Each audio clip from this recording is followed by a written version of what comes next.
E aí pessoal, como é que vocês estão? Então, esse vídeo aqui a gente está mostrando o Passat Vr6 depois da pintura, né? E só para lembrar vocês que o carro não está finalizado, né?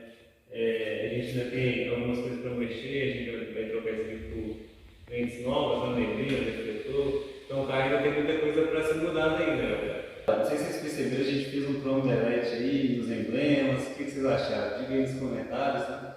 E também estou passando aqui para lembrar, não esqueça de deixar o like, curtir o vídeo, compartilhar com a galera, comentar, se inscrever no canal se não for inscrito, né? Isso ajuda bastante a gente, né? E deixe aí nos comentários sugestões, o que vocês estão achando, né?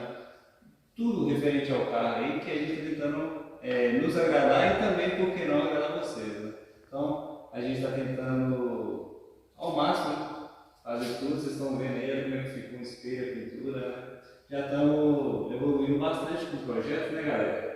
E falta muita coisa ainda, então fiquem ligados aí no Instagram, em todas as plataformas aí, que está vindo bastante conteúdo do Passat aí.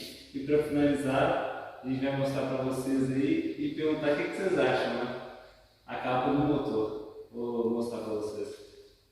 Então gente, a ideia dessa capa aqui foi justamente refletir o carro por fora no cofre do motor, né? Nada mais justo do que mostrar isso, né? Então é a cor do carro, né?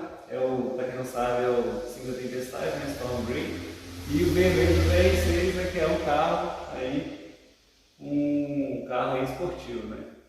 Então galera, aqui está um cofre do nosso Passat, né? E aqui muita coisa vai mudar ainda. Tá vendo que tá sem a manta, a gente já comprou a manta, vai pôr ela. Os cabos aqui são de 10 mm, não encaixam no guia, né, da capa. Então a gente vai trocar tudo isso. E olha o que a gente está pensando aqui. Será que vai ficar bom, galera? O que vocês acham? Vou colocar aqui só para vocês terem uma palhinha. Só para vocês sentirem um gostinho aí. Tá ficando legal ou não?